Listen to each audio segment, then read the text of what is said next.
لیکن آپ کہتے ہیں تو ٹھیک ہے.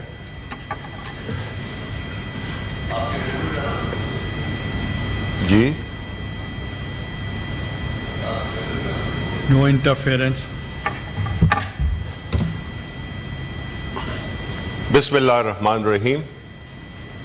انا توینا کل کوثر فصلی لربک وانحر انا شانئک ھو الابتر.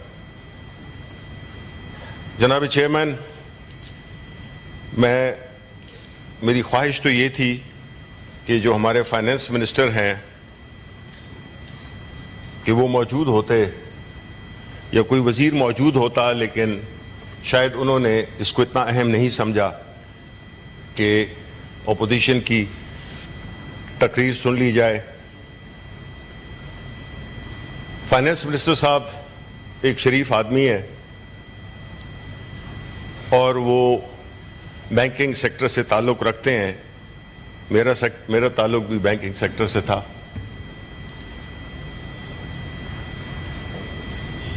اچھے آدمی ہیں، لیکن انہوں نے جو فیصلہ کیا اس حکومت میں آنے کا، میرا خیال ہے یہ ان کی زندگی کا سب سے، میں کہہ سکتا ہوں، غلط فیصلہ تھا. اس کی وجہ یہ ہے کہ حکومت میں آنا، پاکستان کے عوام کی خدمت کرنا، یہ بہت بڑا اعزاز ہے، اور خاص طور پہ وزارت خزانہ، یہ ایک بہت آنر کی بات ہے. لیکن یہ آنر اور یہ فخر اس وقت آدمی کو میسر ہوتا ہے یا اس کا حقدار ہوتا ہے جب وہ کسی لیجٹمیٹ گورنمنٹ کا حصہ ہو. جو موجودہ حکومت ہے وہ لیجٹمیسی سے آ رہی ہے. جس طریقے سے یہ حکومت آئی سب کو پتہ ہے، جس طرح سے یہ حکومت بنائی گئی سب کو پتہ ہے. تو ایسی صورتحال میں کیا ہوتا ہے کہ جب کوئی حکومت عوام کے مینڈیٹ سے نہ آئی ہو، اس میں لیجٹمیسی کا فقدان ہوتا ہے. کیا فرق ہوتا ہے ایک ڈکٹیٹرشپ میں اور ایک الیکٹڈ گورنمنٹ میں؟ ڈکٹیٹرشپ میں وہ لیجٹمیسی نہیں ہوتی ہے کیونکہ اس میں عوام کی سپورٹ حاصل نہیں ہوتی.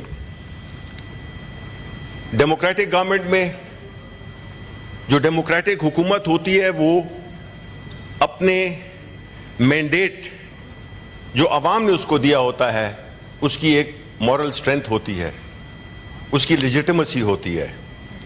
اس لیے وہ یہ مختلف قسم کے فیصلے، جس میں کہ آپ کو سخت فیصلے کرنے پڑتے ہیں، آپ کو ریفارمز کرنی ہوتی ہیں، آپ کو ایک عوام کے دل پر ہاتھ رکھتے ہوئے اپنی بجٹ بنانا ہوتا ہے. لیکن جب آپ میں لیجٹمیسی کا فقدان ہو تو نہ تو آپ کے پیچھے سپورٹ ہوتی ہے، نہ آپ کے اندر وہ مورل سٹرینتھ ہوتی ہے جس کی بنیاد پہ آپ فیصلے کر سکیں. یہ بجٹ بھی عکاسی کرتا ہے اس حکومت کی، اس فائنانس منسٹری کی جس کی حکومت کی کوئی لیجٹمیسی نہیں ہے. اور وہ ان اقدامات سے نظر آتا ہے کہ نمبر 1 کہ اس میں نہ تو کوئی اکنامک ویژن نظر آتا ہے، اور نہ اس میں ملک کو جو ایک بھکاری بنا دیا گیا ہے اس سے جان چھڑانے کی کوئی چھوٹی سی کوشش بھی نہیں کی گئی. یہاں پہ میں یہی کہوں گا کہ میرے والد صاحب نے بڑے آرٹیکولیٹلی اس کو کیپچر کیا ہے، اور وہ کہتے ہیں، میں تو اس صبح درخشاں کو تونگر جانوں، میں تو اس صبح درخشاں کو تونگر جانوں جو میرے شہر سے کشکول گدائی لے لے. یہ جو کشکول گدائی ہے یہ خاصا رہا ہے. ہم کیسے پہنچے اس نہج پہ؟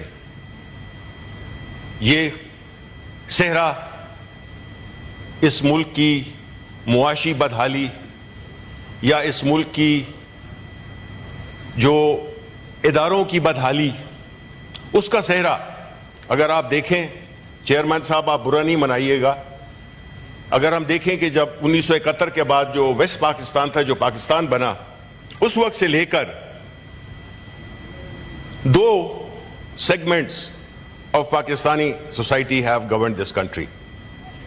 One is Pakistan Muslim League Noon, other is Pakistan People's Party, and the same tenure has been shared by dictatorships.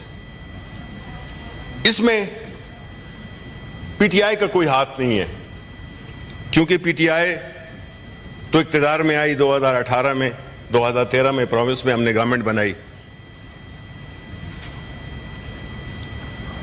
اگر ہم یہ دیکھیں کہ یہ جو سفر ہے پچھلے تقریباً 50 سال کا، اس سفر میں جو گاڑی جو تھی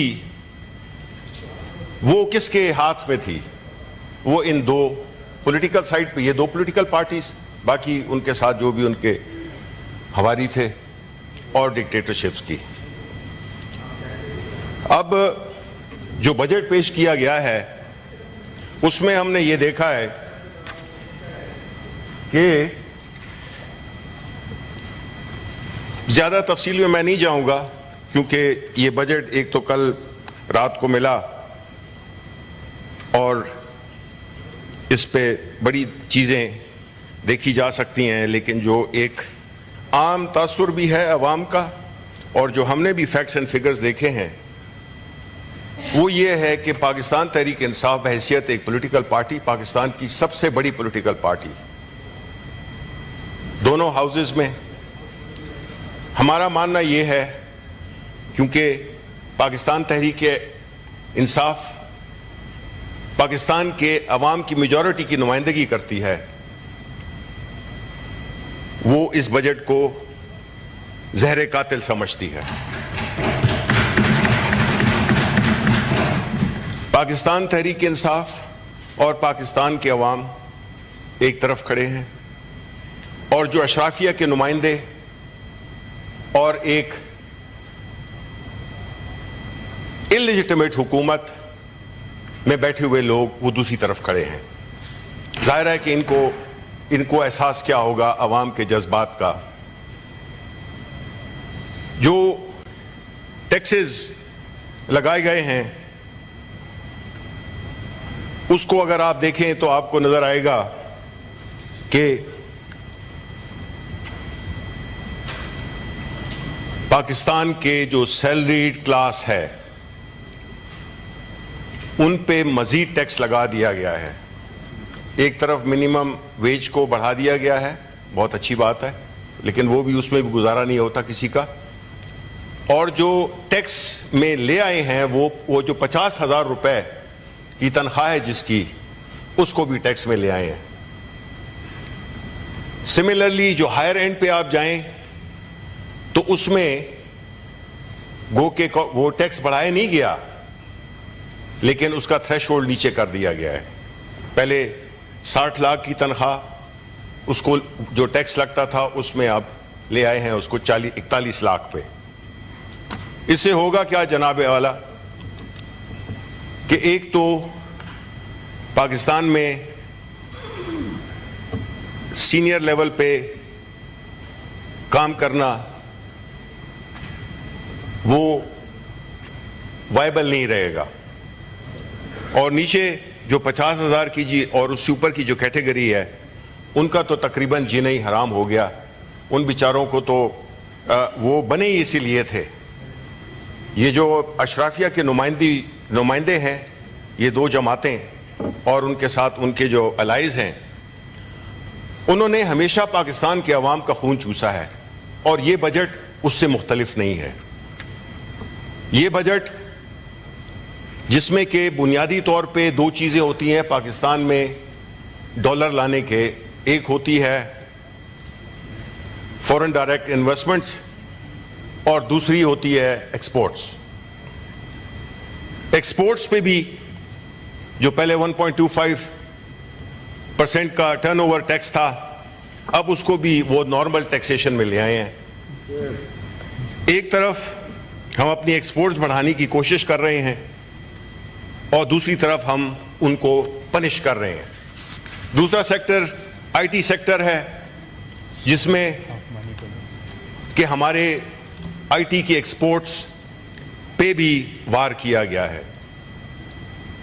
اس کے علاوہ اگر مارکیٹ میں آپ نے ڈاکیومنٹڈ اکانومی لانی ہے تو کیپٹل مارکیٹس اس کا ایک بڑا واضح ثبوت ہوتی ہیں کہ اس ملک میں کتنی ڈاکیومنٹڈ اکانومی ہے.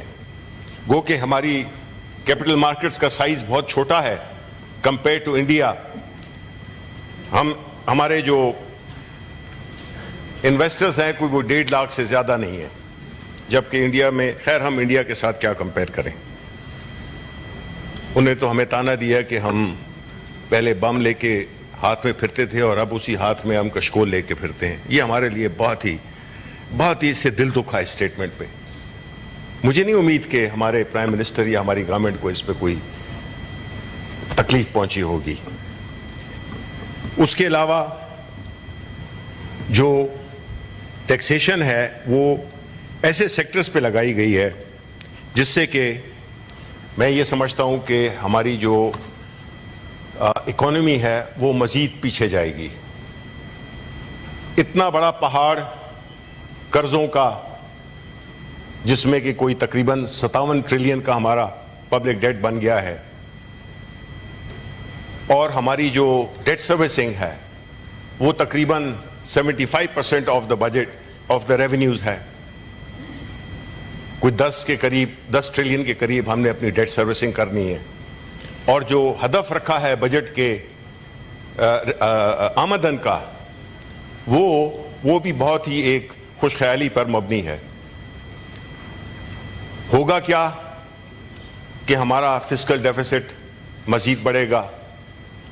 اس کے لیے ہم مزید قرضے لیں گے، لوکل بینک سے ہم قرضے لیں گے، اور لوکل بینکس کو بھی اب اس لائن پہ لگا دیا گیا ہے کہ پرائیویٹ سیکٹر کو قرضہ کیوں دیتے ہو، اس میں رسک بھی انوالو ہے.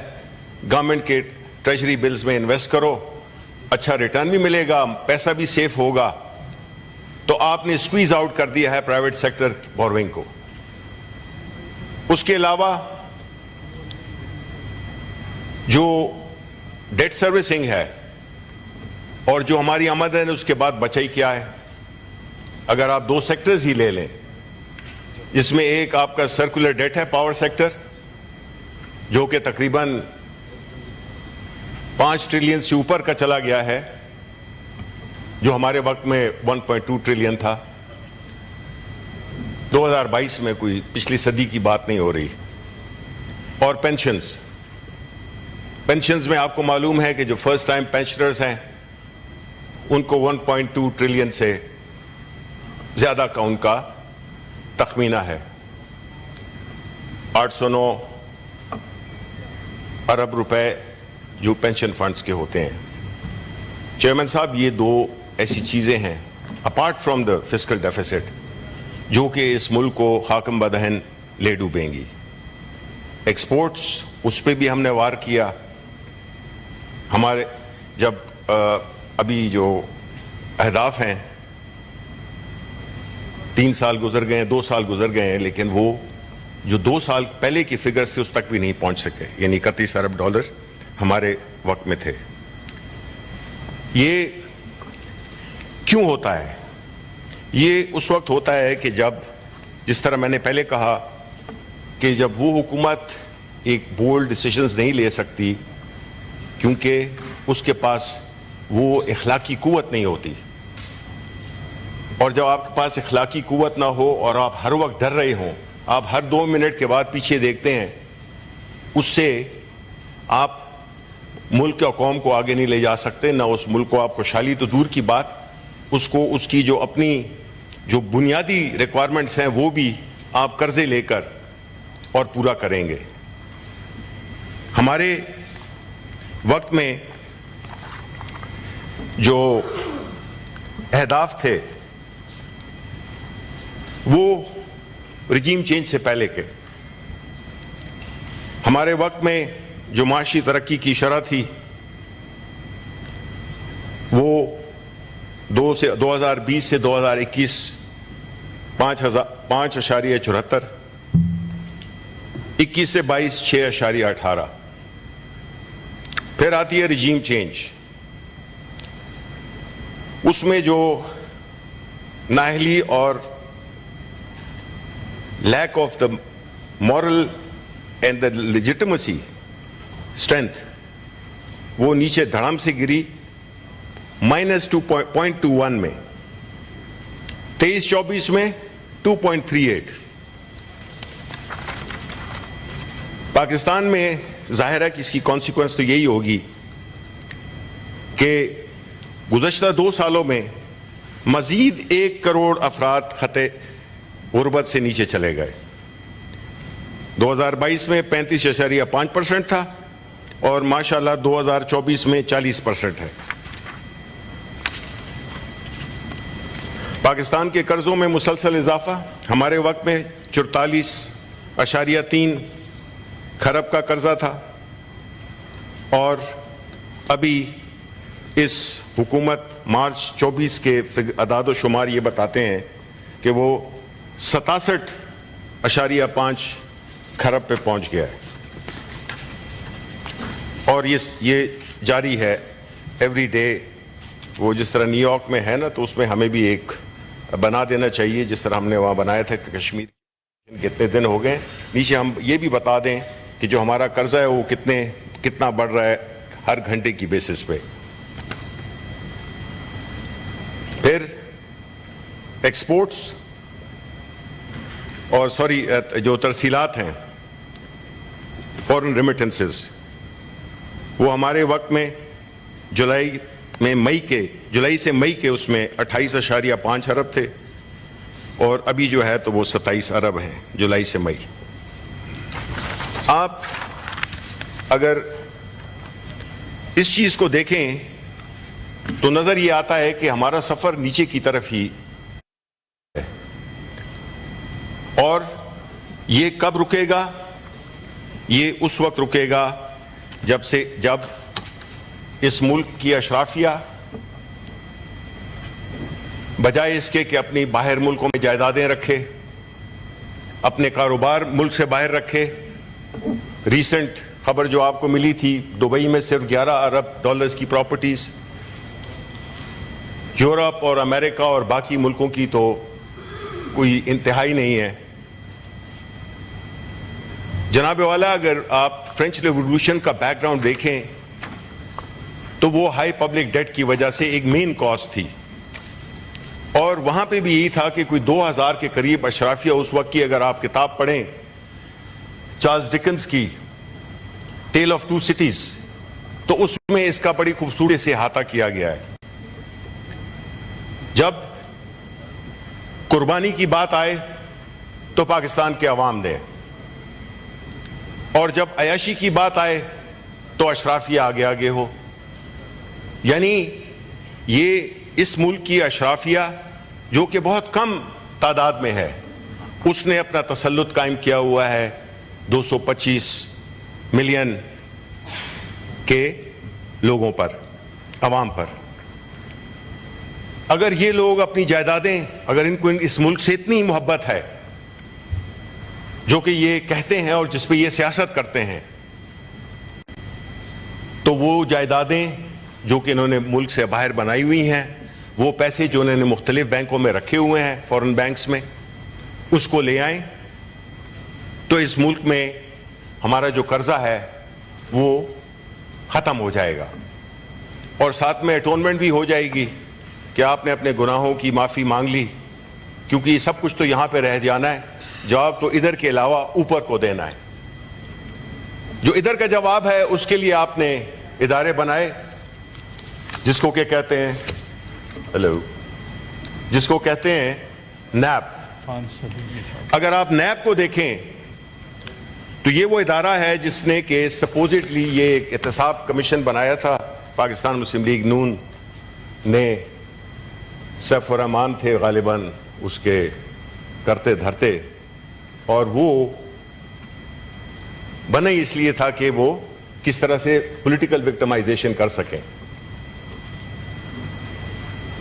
وہ سچویشن ایسے بنی کہ بڑی بات کی جاتی ہے اور اس کی تانا زنی ہوتی ہے کہ پاکستان تحریک انصاف کی حکومت میں کیسز بنے, لوگوں کو جیل میں ڈالا گیا. بالکل شاید ایسا ہوا ہو, لیکن وہ کون سے مقدمات تھے؟ یہ وہ مقدمات تھے جو کہ پاکستان مسلم لیگ نون نے پاکستان پیپلز پارٹی پہ لگائے, مقدمات درج کیے, اور پاکستان پیپلز پارٹی نے مسلم لیگ نون کے پہ درج کیے. پی ٹی آئی نے صرف ایک کیس لانچ کیا شہباز شریف صاحب کے اگینسٹ, جو کہ ایک اوپن اینڈ شٹ کیس تھا. اس کے علاوہ ہم نے کسی پہ پولیٹیکل کیسز نہیں بنائے. اس لیے جو آج باہوں میں باہیں ڈالے ہوئے ہیں, یہ ایک دوسرے سے پوچھیں, یہ ایک دوسرے کے مجرم ہیں, ایک دوسرے کو پھنسایا انہوں نے ہی پھنسایا ہے, یہ ہم نے نہیں پھنسایا. ہم تو 35 مہینوں کی حکومت میں آئے تھے, ہم نے تو اس میں 2 سال کووڈ کے ساتھ ہم نبرد آزما رہے, اور الحمدللہ بڑی کامیابی سے یہ جو آپ کو ہم نے فگرز بتائے ہیں, یہ ہماری اس دور جب کہ پوری دنیا پیرالائز ہوئی تھی, الحمدللہ ہماری اموات بھی کم ہوئی, ہمارا کاروبار میں کوئی سڑکوں پہ نہیں, کیونکہ جو عمران خان ہے وہ عوام کو کا دل سے سوچتا ہے. اس نے ہر وہ اقدام اٹھائے جو کہ لوگوں کو تنخواہوں کو ملیں, لوگوں کو کھانا ملے, لوگوں کو ایک وہ ملے, سائبان ملے. اس کے باوجود بھی ہم نے الحمدللہ 6.1 کی گروتھ دکھائی, اور ہم نے قیمتی جانوں کو بھی بچایا. لیکن جو ہوا آپ کے ساتھ, ہم نے تو اس کو امپلیمنٹ کرنے کی کوشش کی, کیونکہ پہلے تو آپ فکس میچ کھیل رہے تھے, ایک دوسرے پہ مقدمات, اپنے آپ ایک دوسرے کو بلیک میل کرنے کے لیے. جب پاکستان تحریک انصاف کی حکومت آئی, ہمارا یہ مینیفیسٹو تھا کہ ہم اکاؤنٹیبلٹی کریں گے, اور ہمیں فیسیلیٹیٹ کیا گیا, ہمیں بتائے گئے کہ جی یہ ثبوت بھی ہیں, لیکن پھر انہی کو انسٹال کر دیا گیا. یہ میرا خیال ہے کہ اس ملک سے دشمنی کے زمرے میں آتی ہے. نیب جس کے قوانین کو ہماری حکومت میں ہمیں فیٹف کے نیگوشیشن میں ہمیں بلیک میل کرنے کی کوشش کی گئی, اور ایک ایسا این آر او مانگا گیا کہ جس میں پریکٹیکلی وہ آج بھی ہمارے پاس وہ نسخہ موجود ہے, اور وہ نام ابھی بھی ہمارے ذہن میں نقش ہیں کہ کون سے کس پارٹی کے کون سے لوگ اس میں شامل تھے, جنہوں نے ہم سے میٹنگ کی. اتفاق سے میں بھی اس میٹنگ میں تھا. اس سے ہوا کیا کہ آپ نے پریکٹیکلی آپ چاہتے تھے کہ جو کرپشن ہے وہ ایک قسم کی لیگلائز ہو جائے. اس کے بعد جو آپ نے جو اس میں امینڈمنٹس کی وہ انتہائی مذاق خیز تھی. اس میں پریکٹیکلی آپ نے وائٹ کالر کرائم کو بالکل جائز قرار کر دیا. آپ نے 50 کروڑ سے نیچے کی کرپشن کو کرپشن ہی نہیں مانا.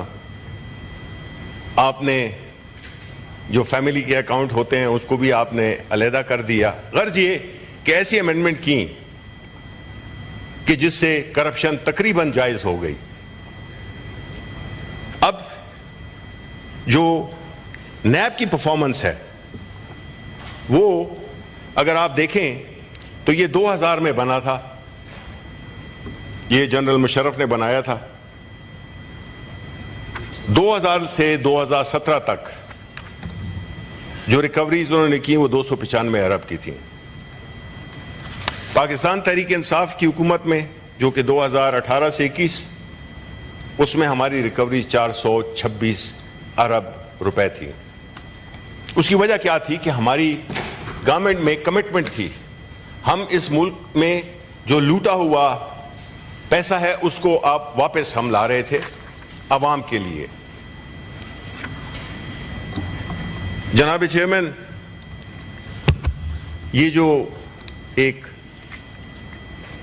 دردناک کہانی ہے یہ جو ایک درد کا سفر ہے اس کا سلسلہ بھی ٹوٹا نہیں ہے بدقسمتی سے. یہ جو بھی کچھ ہو رہا ہے ہم یہ سمجھتے ہیں کہ چاہے اس میں ٹیکسیشن ہی کیوں نہ ہو. ٹیکسیشن میں جو ایک ورلڈ ریناؤنڈ اکانومسٹ ہیں ایڈم اسمتھ, ان کی کتاب ہے ویلتھ آف نیشنز, اس میں وہ لکھتے ہیں کہ there is a crucial link between taxation and representation. Free and fair elections facilitate the expression. Unjust taxation could lead to tyranny and oppression. Sanctity of elections assumes central importance as the taxation policies reflect the collective will of the populace. Democratic accountability in taxation. یہ جناب chairman یہ تب ہوتا ہے جب کسی بھی ملک میں فری اور فیئر الیکشنز ہوں. ہم نے یہ دیکھا کہ جب پاکستان تحریک انصاف نے اپنی 2 حکومتیں آئین کے مطابق معطل کی, ان کو ہم نے ڈیزالو کیا, تو اس کا جو natural consequence as per the constitution وہ یہ تھا کہ 90 دن کے اندر انتخابات ہونے تھے خیبر پختونخوا میں اور پنجاب میں. لیکن ہم نے دیکھا کہ یہ انتخابات 90 دن تو کیا 180 دن میں بھی نہیں ہوئے, اور بجائے اس کے کہ آئین پہ عملداری ہوتی ایک ایسے کٹ پتلیوں کو لا کے بٹھا دیا گیا جس نے کہ ملک میں یہ جو تمام جو اکنامک اشاریے ہیں وہ اس بات کی گواہی دیتے ہیں کہ جن لوگوں کو بٹھایا گیا وہ نااہل بھی تھے اور ان میں وہ لیک کرتے تھے لیجیٹیمیسی کو.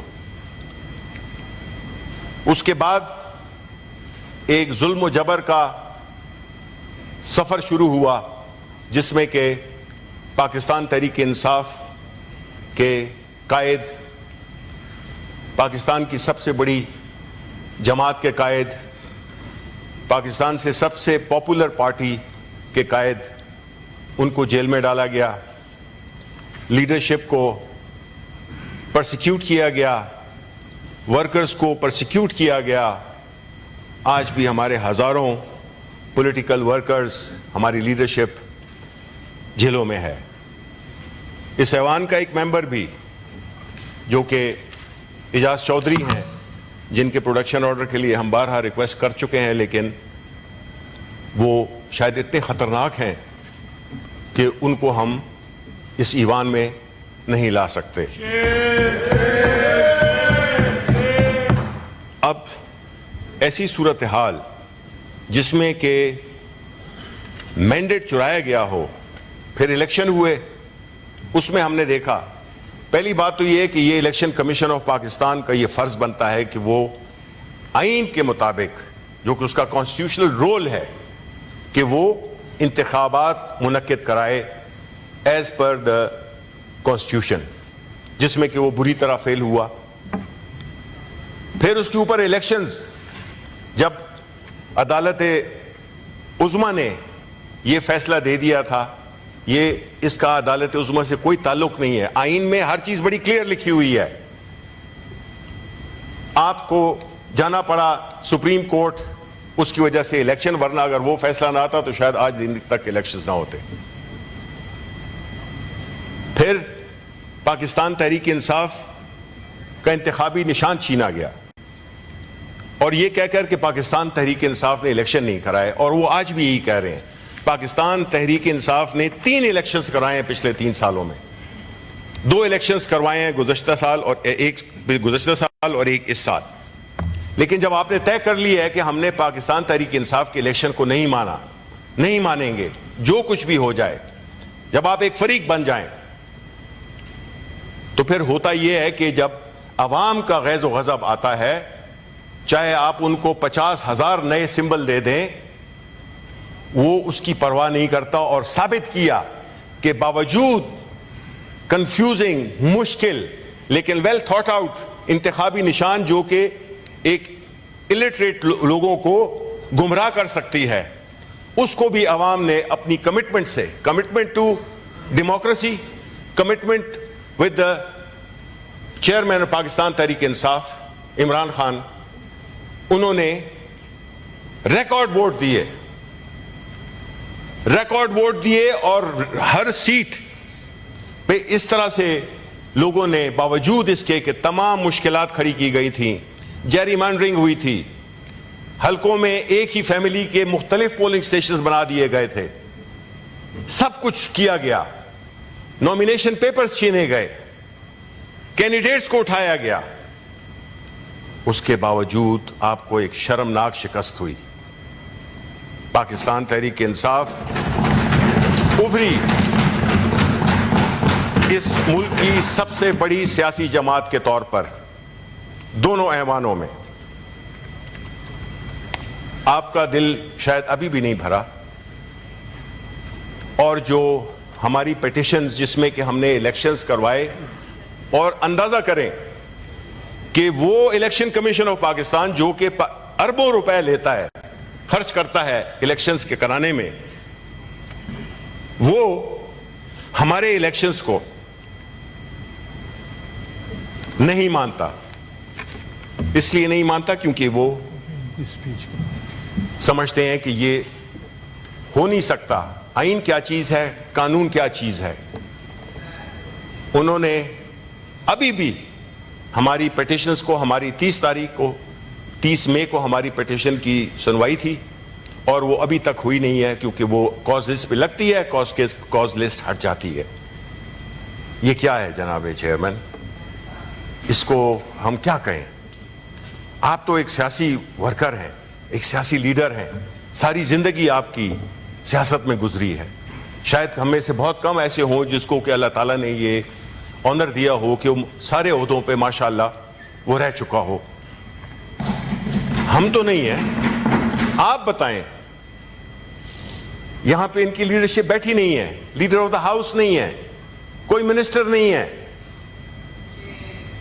اور یہ تو نہیں ہے کہ اپوزیشن کا جو ایک رول ہوتا ہے اس کو وہ ادائی نہ کرنے دیا جائے۔ اب جو انتخابی نشان پاکستان تحریک انصاف کو نہیں دیا جا رہا، اس کی بنیادی وجہ یہ ہے کہ ابھی دل ٹھنڈا نہیں ہوا، کیونکہ ہم نے ابھی لوکل باڈی کے الیکشن بھی کرانے ہیں، تو اس میں اگر پاکستان تحریک انصاف کو اپنا نشان مل جائے تو پھر تو معاملات ٹھیک نہیں ہوں گے۔ ہم نے دیکھا اسلام آباد کے الیکشن میں 3 سیٹیں ہیں، تینوں کی تینوں ہم جیتے ہیں۔ جو الیکشن ٹریبونل میں ہم گئے تو جناب وہ ایک اور مذہق خیز کہ الیکشن کمشنر آف پاکستان یہ کہتا ہے کہ جی کہ ایک کینڈیڈیٹ کا اس پہ جج پہ وہ جو ٹریبونل بنا تھا اس پہ اعتماد نہیں، اور فوراً وہ جو ہے تو اس کو وہ شفٹ کر دیتے ہیں۔ یہ تو شکر ہے کہ عدالت نے اس کو نہیں چھوڑا، لیکن یہ آپ کی مائنڈ سیٹ کو ظاہر کرتا ہے کہ آپ نے یہ طے کر لیا ہے۔ جب آپ نے یہ طے کر لیا ہے تو آپ اس میں بھول جائیں عمران خان کو، بھول جائیں پاکستان تحریک انصاف کو، بھول جائیں ہم جتنے بھی بیٹھے ہوئے ہیں۔ آپ ملک کا سوچیں۔ یہ جو ہماری اکنامک فگرز ہیں یہ اسی کا آئینہ ہے کہ آپ نے غلط طریقے سے انکلوڈنگ میں یہ کہہ سکتا ہوں کہ اگر آپ اس وقت جو ہمارے پرائم منسٹر ہیں وہ بھی اپنے الیکشن ہارے ہوئے ہیں، وہ بھی مینیپولیٹڈ ریزلٹس کے ذریعے یہ آئے ہیں۔ جتنے آپ دیکھ لیں، ڈیفنس منسٹر ہے، کون سا منسٹر ہے، they have all lost their elections، اور یہ بیٹھے ہوئے ہیں۔ تو کیسے آپ توقع کرتے ہیں کہ اس ملک میں ایک پولیٹیکل یا ایک سیاسی استحکام آئے گا؟ اس ملک میں سیاسی استحکام جب تک نہیں آئے گا، جب تک عوام کے مینڈیٹ کو اس کے مستحق لوگوں میں کو نہیں دیا جائے گا، جب وہ لوگ جو کہ صحیح معنوں میں جیتے ہیں وہ پارلیمنٹ میں بیٹھے ہوں گے اور وہ لوگ جو نہیں جیتے وہ باہر ہوں گے، تو یہ عوام کی منشا سے آئے ہوئے لوگوں میں ایک دیکھیں موریلٹی میں اور لیجیٹیمیسی میں اللہ تعالیٰ نے ایک بڑی برکت اور بڑی طاقت رکھی ہوئی ہے۔ جب آپ میں وہ نہیں ہوگی تو آپ بے شک ہرکولس ہوں، آپ کے کوئی طاقت آپ میں نہیں ہوگی.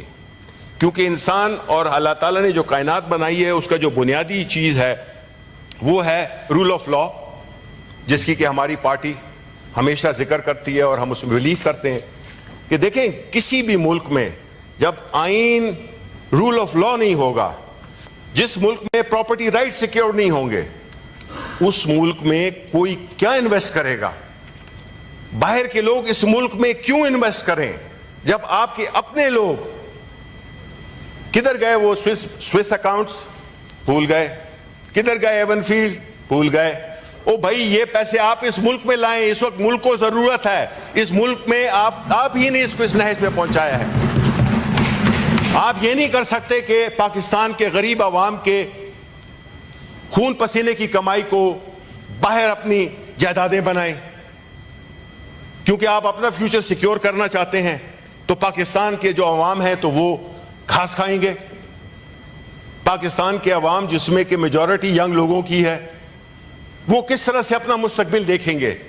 ہمارے اس وقت وہ کیئر ٹیکر پرائم منسٹر ہے نہیں، جنہوں نے کہا تھا جب ان سے پوچھا گیا کہ بھئی millions of youngsters are leaving the country, تو انہوں نے کہا کہ سو واٹ.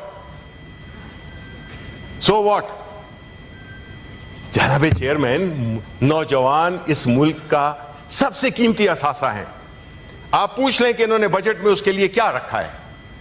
آپ پوچھ لیں کہ آپ نے ایجوکیشن، ہائر ایجوکیشن کے جو فنڈز ہیں وہ کتنے ہیں؟ وہ کوئی 40 سے 60 ارب کے درمیان ہیں. لیکن آپ کی پرائیورٹی کیا ہے؟ آپ کی پرائیورٹی ہے کہ آپ نے فائر وال اور سوشل میڈیا کو کنٹرول کرنے کے لیے کوئی 30 سے 35 ارب روپے کا اس کے لیے ایلوکیشن کی ہے. یہ کیا ہے؟ یہ پرائیورٹیز ہیں جناب. جب آپ نوجوانوں کو ان کے مستقبل سے مایوس کر دیں گے تو ظاہر ہے کہ وہ تو پھر فرسٹریشن بڑھے گی. اور یہ ایک اثاثہ بھی ہیں اور یہ ایک بہت بڑی لائبلٹی بھی بن سکتے ہیں اگر ہم نے ان کا خیال نہ رکھا، اگر ہم نے ان کو مستقبل میں روشن مستقبل کی ڈائریکشن نہ دی. ابھی تو وہ خواب دیکھنا بھی چھوڑ دیا انہوں نے، نوجوانوں نے. وہ نہیں سمجھتے کہ ان کا مستقبل اس ملک میں اس وقت کوئی بہت روشن ہے.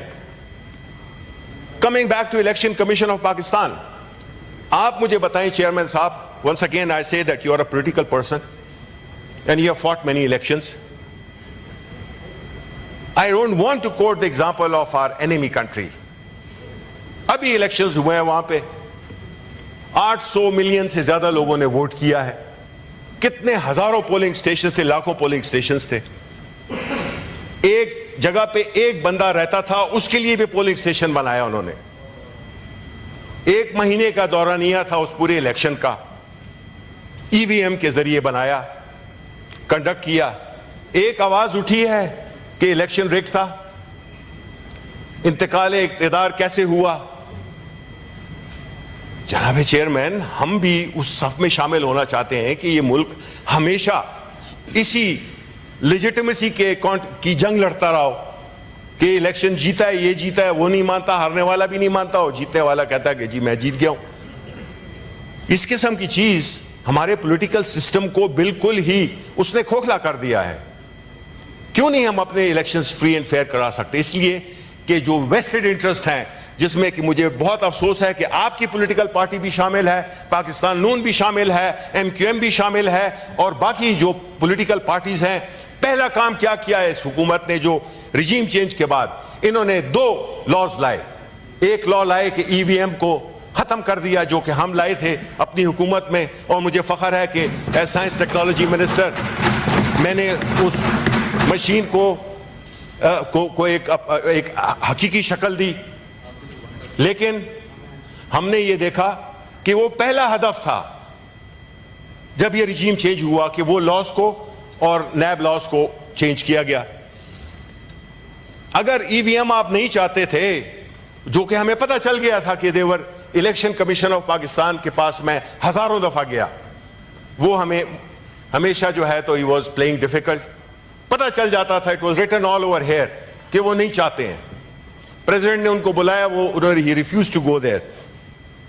ہم چاہتے تھے کہ ایک اس ملک میں, حالانکہ ہم نے اپنی حکومت میں جو سٹنگ حکومت ہوتی ہے وہ ہمیشہ چاہتی ہے کہ وہ انفلوئنس کرے, لیکن چونکہ پاکستان تحریک انصاف ایک ڈیفرنٹ پارٹی ہے, ہم نے چاہا کہ جی اس ملک کا جو سولوشن ہے, پہلا پولیٹیکل سٹیبلٹی وہ کیسے لائی جائے, وہ لائی جا سکتی ہے فری اینڈ فیئر الیکشنز کے ذریعے.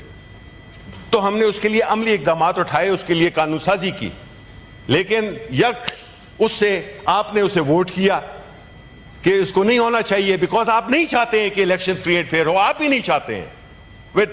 with 1000 apologies, that's a fact that your parties don't want a free and fair election, which is the root cause of all this mess that we see, be it the economy, be it the society, be it anything, the progress of this country.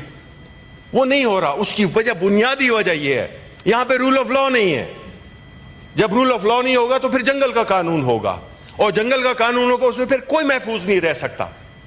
آپ ہو سکتا ہے کہ ایک عہدے پہ بیٹھے ہوئے ہیں, ہم شاید کسی عہدے پہ, کم عہدے پہ ہیں, لیکن جو عام آپ کے جو بچے ہیں, اور چیئرمین صاحب آپ نے تو, میں دکھ کے ساتھ کہتا ہوں کہ آپ نے تو, یو ہیو سفرڈ دس, آپ تو اس کرب سے گزر چکے ہیں کہ آپ کا اپنا بیٹا بڑی سختی سے گزرا اور الحمدللہ کہ وہ واپس آ گیا. لیکن کتنے لوگ واپس آئیں گے؟ جناب چیئرمین, ہم یہ سمجھتے ہیں کہ اس ملک کو, یہ ہمارا ملک ہے. دیکھیں, ہمارے ملک نے, ہمارے بڑوں نے بڑی قربانیاں دی ہیں, اس کے لیے ہر قسم کی قربانیاں دی گئی ہیں. لوگوں نے جائیدادیں چھوڑیں, قتل عام ہوا, کیا کیا ہوا, کس ٹراما سے گزرے. ہماری جو پیدائش تھی وہ سیزیرین تھی, وہ بڑی مشکل پیدائش تھی. ہم وہ سب کچھ بھول کے اور ایسی چیزوں کے پیچھے لگ گئے ہیں جس میں کہ اقتدار صرف جو ہے تو آپ کا ٹارگٹ ہے. آپ صرف اپنی ذاتی مفادات کو چیزوں کی نظر سے دیکھتے ہیں جو بھی پالیسیز بناتے ہیں. آپ نے کل ایک بڑا عجیب سا واقعہ ہوا جس میں کہ پاکستان پیپلز پارٹی نے شروع میں کہا کہ جی ہم اجلاس سے بائیکاٹ کرتے ہیں, ہم اجلاس میں شرکت نہیں کریں گے. کچھ دیر بعد پتہ چلا کہ انہوں نے جوائن کر لیا ہے. یہ طریقے میرا خیال ہے پیپلز پارٹی, جو کہ ایک عظیم لیڈر ذوالفقار علی بھٹو, شہید بی بی بے نظیر کی پارٹی تھی. اب ہم دیکھتے ہیں کہ اس میں وہ جو ایک نظریاتی طبقہ ہے اس پارٹی میں, جس میں میرے بڑے بھی شامل رہے ہیں, وہ ایک ایسی پارٹی بن گئی ہے جو کہ مفاداتی سیاست کر رہی ہے, وہ نظریاتی سیاست نہیں کر رہی. اسی وجہ سے وہ سندھ تک محدود ہو گئی ہے. انہوں نے مختلف لے دے کے چکر میں کہ وہ ہم حکومت میں نہیں بھی ہیں اور ہیں بھی, جب ذمہ داری کی بات آئی, جی نہیں ہم تو نہیں تھے. نہیں, عوام سر ناک سے کھانا نہیں کھاتی ہے, منہ سے کھاتی ہے. آپ ان کو وہ نہیں بنا سکتے ہیں, بیوقوف نہیں بنا سکتے. آپ, مجھے پتہ نہیں یہ کہنا چاہیے نہیں کہنا چاہیے کہ آپ, مجھے لگتا ہے کہ کچھ چیزیں آپ کو اب جو MKM2 کی طرف بننے جا رہے ہیں آپ, کہ جی جو آپ کا وہ ہے اس کو بلیک میل کرو اور ایکسٹریکٹ بینیفٹس. سر یہ this is not politics. We did not, people like me at least, people like Ali Zafar, people like all sitting here, we did not join politics because we wanted to become rich. اپنے اپنے professions میں الحمدللہ ہم نے کامیابی سے, ایمانداری سے اپنی زندگی گزاری. آئے تھے باہر ملکوں میں, ہم نے کام کیا, بڑا عرصہ باہر ملکوں میں کام کیا, اور وہی والی بات ہے کہ ہم وہاں سے پیسے لے کے یہاں پہ آئے. جو بھی, جس طرح میرا لیڈر ہے عمران خان, وہ بھی اپنی کمائی لے کے اس ملک میں لایا تھا, یہ نہیں کہ یہاں سے باہر لے گیا تھا. ہم بھی اسی طرح جو بھی پیسے لائے تھے, آج جو بھی غریبی ہے, جو بھی گھر ور ہے, وہ ہم پراپر تھرو بینکنگ چینلز کر لیں. نیب والے بھی موجود ہیں, ٹیکس والے بھی موجود ہیں, اسٹیٹ بینک والے. میں اپنے آپ کو والنٹیئر کرتا ہوں, ایک پیسہ اگر بتا دیں تو میری وہی مجھے سب سے پہلے لٹکائیں. اسی طرح میرا لیڈر, ہماری کیبنٹ پہ باوجود ان تمام سختیوں کے جو کہ ہم پہ گزری ہیں, ہماری کیبنٹ پہ کرپشن کا کوئی کیس نہیں تھا. اس کی وجہ کیا تھی کہ ہمارا لیڈر آنےسٹ ہے, ہمارا لیڈر ایماندار ہے, ہمارا لیڈر محب وطن ہے. اس وجہ سے ہمارے کسی بھی کیبنٹ ممبر پہ کرپشن کا کیس نہیں بنا. پرانی کیبنٹس دیکھ لیں, پرانی کیبنٹس دیکھ لیں. تو کہنے کا مقصد یہ ہے کہ سر, اس ملک نے اگر سروائیو کرنا ہے, اس ملک نے اگر آگے جانا ہے, اس ملک نے ترقی کرنی ہے, اگر اس ملک نے اپنے آنے والی نسلوں کو ایک خوشحال مستقبل دینا ہے, تو ہمیں دو چیزیں کرنی ہوں گی. ایک ہے rule of law, adherence to the constitution, اور دوسری ہے فری اینڈ فیئر الیکشنز. یہ دونوں چیزیں نہیں ہوں گی تو میرا نہیں خیال ہے کہ ہم سوچ بھی سکتے ہیں ترقی کے لیے. ہم اسی طرح ڈگمگاتے رہیں گے, ہم اس طرح لڑکھڑاتے رہیں گے. ہم آج کا جی بجٹ مبارک ہے, جی مبارک پاس ہو گیا. بجٹ پاس نہیں ہوا, اس کو عمل میں لانا ہے. اس بجٹ میں آپ نے, جس میں کہ ایک وہ والی حکومت یا وہ والا ملک جس میں کہ ہمارے ہر چیز قرضے پہ چل رہی ہے, کیونکہ اگر آپ نے ڈیٹ سبسڈی کر لی تو آپ کے پاس کچھ بچتا ہی نہیں ہے. اور ہم پی ایس ڈی پی کو دیکھیں کہ جی پتہ نہیں 1.6 ٹریلین یا 1.7 ٹریلین, یہ اس میں پروونشل شامل نہیں ہے, صرف فیڈرل کی بات کر رہا ہوں, وہ ہم کر رہے ہیں. او بھائی, یہ وہ کیا کہتے ہیں, یہ فاقہ مستی کس لیے ہے؟ اس کی پرائز دینی پڑے گی, اور پرائز کون دے گا؟ میرے اور آپ کے بچے دیں گے. ہم نہیں چاہتے ہیں کہ ہمارے بچے ایک ایسے ماحول میں ہوں کہ وہ پیدا ہوں تو ان کے گلے میں توق ہو قرضے کا. ہم نہیں چاہتے ہیں, آپ بھی نہیں چاہیں گے, لیکن کوئی سوچتا نہیں ہے. اگر سوچتا ہے تو بڑے شارٹ ٹرم کے لیے سوچتا ہے. بھئی ہم نے یہ ایک ملک بنا ہوا ہے, اور ملک ایسے آسانی سے نہیں ملتے, اور ملک ہم نے یہ بھی دیکھا کہ کس طرح ٹوٹتے ہیں اور ملک کس طرح سے لوز ہوتے ہیں, یہ بھی ہم نے دیکھ لیا. اس لیے ہمیں ہوش کے ناخن لینے چاہیے. یہ جو پولیٹیکل پرسیکیوشن ہے, اور جو سب سے پاکستان کی بڑی پارٹی ہے, اس کو اگر آپ نے آگے لگایا ہوا ہے, تو آپ کیسے ایکسپیکٹ کر سکتے ہیں کہ پولیٹیکل سٹیبلٹی آئے گی؟ پولیٹیکل سٹیبلٹی نہیں آئے گی تو کون آپ کے ملک میں انویسٹ کرے گا؟ جب آپ کے ملک میں رول آف لا نہیں ہوگا تو کون آپ کے ملک میں انویسٹ کرے گا؟ کوئی نہیں کرے گا. پہلے آپ نہیں کریں گے. جو بھی اچھے لوگ ہیں وہ باہر جا رہے ہیں, جن کے پاس پیسہ ہے وہ باہر جا رہے ہیں. اور سچی بات ہے, مجھے نہیں پتا کہ مجھے اس فلور پہ کرنی چاہیے کہ نہیں کرنی چاہیے, سچی بات ہے کہ اب سیاست کو بھی چھوڑنے کا دل کرتا ہے, اور بڑے شدید طریقے سے, اور ملک سے باہر جانے کا بھی. ہم نے 12 سال گزارے ہیں باہر. اس عمر میں ہم تو آپ جو ہے اس کو اپنی جو وہ ہوتی ہے نا, وہ جگت بازی کو چھوڑیں. یہ سنجیدہ مسئلہ ہے.